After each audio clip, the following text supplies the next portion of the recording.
हमारी सर केंद्र सरकार से मांग है कि वन रैंक वन पेंशन की। इन्होंने क्या किया कि जो 97% फौजी हैं जो OR रैंक से आते हैं, अदर रैंक जो सिपाही से लेकर JCOs तक, वो 97% है और 3% होते हैं अफसर।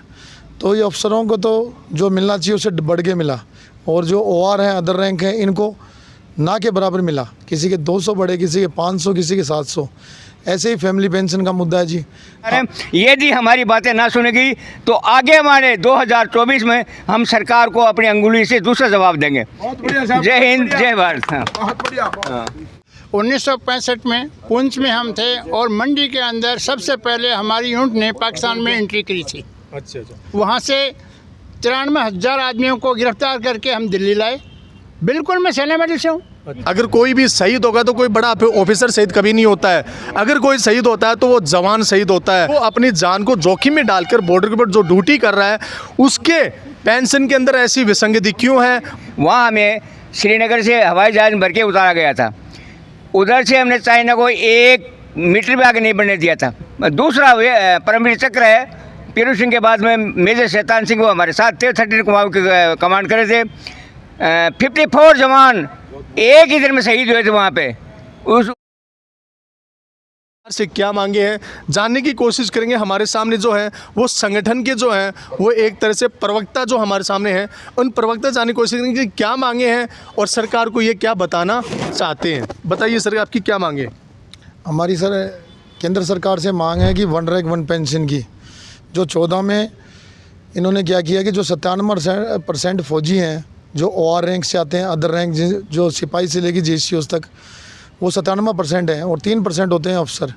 तो ये अफसरों को तो जो मिलना चाहिए उससे बढ़ के मिला, और जो OR हैं, अदर रैंक हैं, इनको ना के बराबर मिला। किसी के 200 बढ़े, किसी के 500, किसी के 700।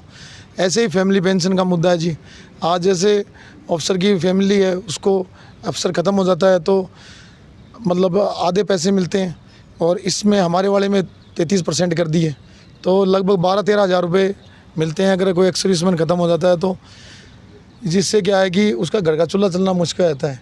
एक ये आता है सर कैटेगरी पेंशन। इसमें क्या है कि ये सब सिस्टम पहले अंग पे किया था कि ये अंग इतने का है, ये अंग इतने का है शरीर का।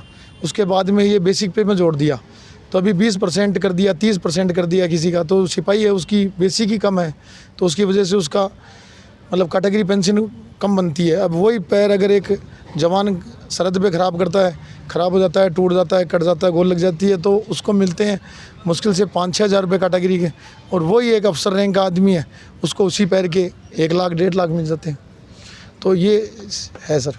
अच्छा, मतलब ये जो विसंगति हो रही है कि वन रैंक वन पेंशन जो है ये विसंगति हो रही है, आप इसके खिलाफ जो आपने ये धरना प्रदर्शन अपना या जो विरोध जो रैली आपने निकाली है, तो आप जो सरकार से जो आपकी जो मांगे हैं वो सरकार से यही मांगे हैं कि हमारी जो मांगे हैं, क्योंकि आप भी सैनिक ही रह चुके हैं और सैनिक का एक तरह से सम्मान होना चाहिए। हम भी सैल्यूट करते हैं क्योंकि सरहदों के ऊपर आपने हमारे देश के लिए अपने प्राणों की मतलब बिना देखे हुए मतलब अपने प्राणों को न्यौछावर करते हुए आपने देश की रक्षा की है।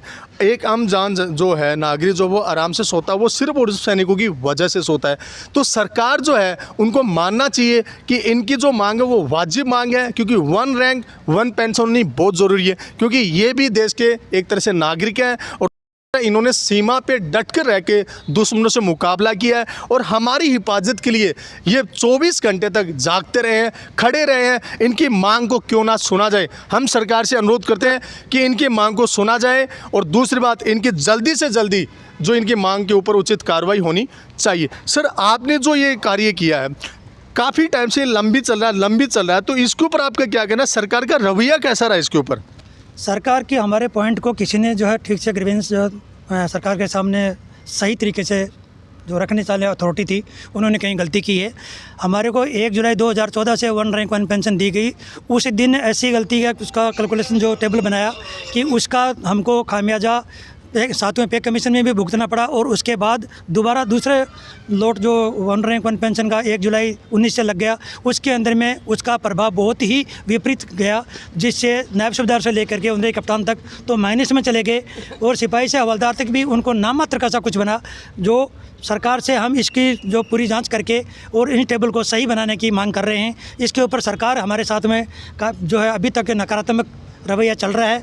हम आपके माध्यम से सरकार को बताना चाहते हैं कि इस चीज़ को जल्दी से जल्दी समाधान करके और फौजियों को उनकी समस्या का निराकरण करे। अगर ऐसा सरकार नहीं करती है तो फौजी भी अपने हिसाब से आने वाले इलेक्शन में अपना प्रभाव दिखाने की कोशिश करेंगे। जैसे कि आपने सुना कि हमारे जो देश के प्रधानमंत्री रह चुके हैं, उन्होंने भी एक अपने टाइम के अंदर एक नारा दिया था जब 1971 के अंदर जब पाकिस्तान से लड़ाई हुई थी, जय जवान जय किसान। उसी के तर्ज पे मैं बताना चाहता हूँ कि जो जय जवान जय किसान, जय जवान का मतलब यही है, ये जो जवान है इन्होंने डटकर हमारे दुश्मन सेना से लोहा लिया था। और 1971 का युद्ध सबको याद होगा कि जो एक तरह से पाकिस्तान बना हुआ था हमारे देश के साइड में, आज उसको जो है वो जो बंगाल घोषित कर दिया गया, बांग्लादेश घोषित कर दिया गया। वो सिर्फ और सिर्फ किसी राजनेता की देन नहीं है, वो हमारे इन वीर सैनिकों की देन है, क्योंकि इन्होंने जो सेनापति जो है इन्होंने एक तरह से उस युद्ध के अंदर भाग लिया था और पाकिस्तान से बांग्लादेश को अलग करवा दिया था। आज हम वही बात कर रहे हैं, क्योंकि इनकी बदौलत जो है वो पूरा हिंदुस्तान जो सुकून की नींद सोता है। आज हम बात, क्योंकि देश के अंदर जो है वो वीर सेनानी जो होते हैं, जो हमारी सरहदों के ऊपर जो हमारी रक्षा करते हैं और हम चैन की नींद सोते हैं, फिर सरकार इनकी जो है वो सहायता क्यों नहीं करती। दूसरी बात, इन्हीं सेनानियों की मदद के माध्यम से देश जो है वो आज जो है इस प्रगति पे पहुंचा है। लेकिन आज इन सेनानियों की कौन सुन रहा है? कोई नहीं सुन रहा है। हम सरकार को ये चेताना चाहते हैं कि इन शहीदों की, या जितने भी शहीद बने हैं, या ये जो एक तरह से आर्मी के जो बंदे बैठे हुए हैं, इनकी जो मांग उनको क्यों ना सुना जाए, क्योंकि इन्होंने देश के ऊपर एक तरह से बहुत ज़्यादा जो है अपनी कुर्बानियाँ दी हैं, अपने घर को छोड़ा है और पूरे अपने जीवन काल के अंदर जो है सरहदों की रक्षा की है। फिर इनकी मांगों भी शहीद होगा तो कोई बड़ा ऑफिसर शहीद कभी नहीं होता है। अगर कोई शहीद होता है तो वो जवान शहीद होता है, वो हमारा देश का एक तरह से नागरिक भी है और हमारे देश का छोटा जो हम जिसको कह सकते हैं सैनिक, वो एक शहीद होता है। तो सरकार को इस बारे में सोचना चाहिए कि जो अपनी जान को जोखिम में डालकर बॉर्डर के ऊपर जो ड्यूटी कर रहा है, उसके पेंशन के अंदर ऐसी विसंगति क्यों है और बड़े बड़े जो ऑफिसर हैं उनके अंदर विसंगति क्यों है। हम इसको ये कह सकते हैं कि ये सिर्फ और सिर्फ ये जो मुद्दा है ये भ्रष्टाचार के ऊपर लिप्त हो चुका है। हमारे वीर सैनिक जो मांगे कर रहे हैं वो जायज़ है और इनकी मांगों को मानना चाहिए। तो हम जानना चाहेंगे हमारे और भी जो वीर जो सैनिक हैं, इनसे जानने की कोशिश करेंगे कि इनके क्या विचार है इसके ऊपर। बोलिए सर। मेरे साथियों ने बता तो काफ़ी दिया है, बाकी मैं 3 लड़ाइयों का साक्षी गवाह हूँ। 96 में मैं लद्दाख में था, जो कि दुनिया के सबसे ऊंचा है ये हवाई अड्डा है। 14,230 फीट की जो समुद्र तल से उसकी ऊंचाई है। वहाँ हमें श्रीनगर से हवाई जहाज भर के उतारा गया था।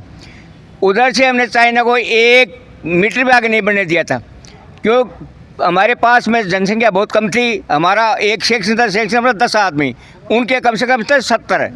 उनके पास हथियार थे सुपीरियर, चाइनीज़ के पास, हमारे पास वही हथियार थे जो अंग्रेज छोड़ के गए थे। तो डिवाइडेशन के टाइम में कुछ हथियार तो पाकिस्तान के कब्जे में चले गए, हमारे पास वही 303 राइफलें जो यहाँ पुलिस के पास थी, यानी हथियार थे ही नहीं। फिर देश के पास पैसा भी नहीं था, हमारे पास जूते भी नहीं थे बर्फ़ में पहनने वाले।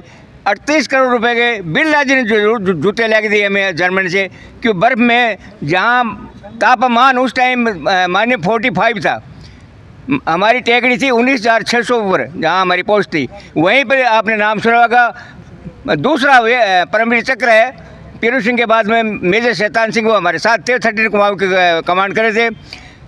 54 जवान एक ही दिन में शहीद हुए थे वहाँ पे। उसका हिल का नाम था गुरुंग हिल। गुरुंग इसलिए गोरखा में होती है, गुरुंग जाति उसके नाम से रखा था उन्होंने।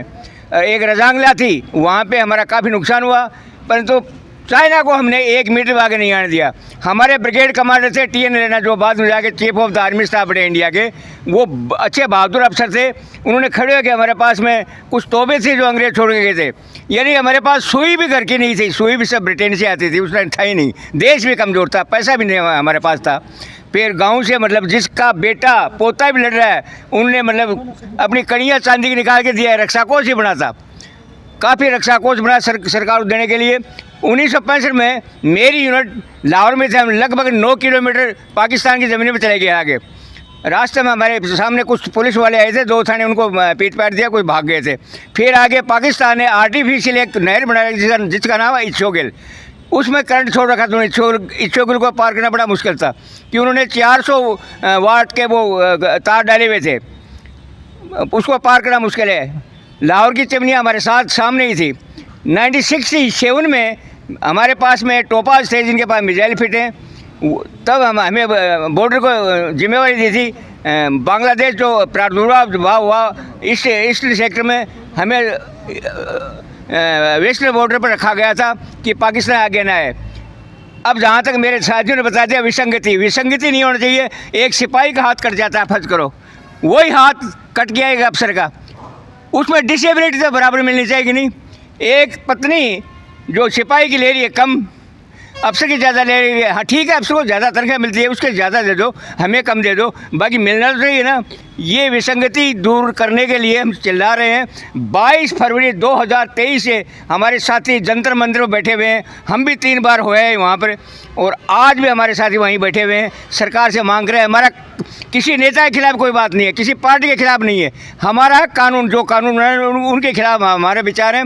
यदि हमारी बातें ना सुनेगी तो आगे हमारे 2024 में हम सरकार को अपनी अंगुली से दूसरा जवाब देंगे। जय हिंद, जय भारत। हाँ।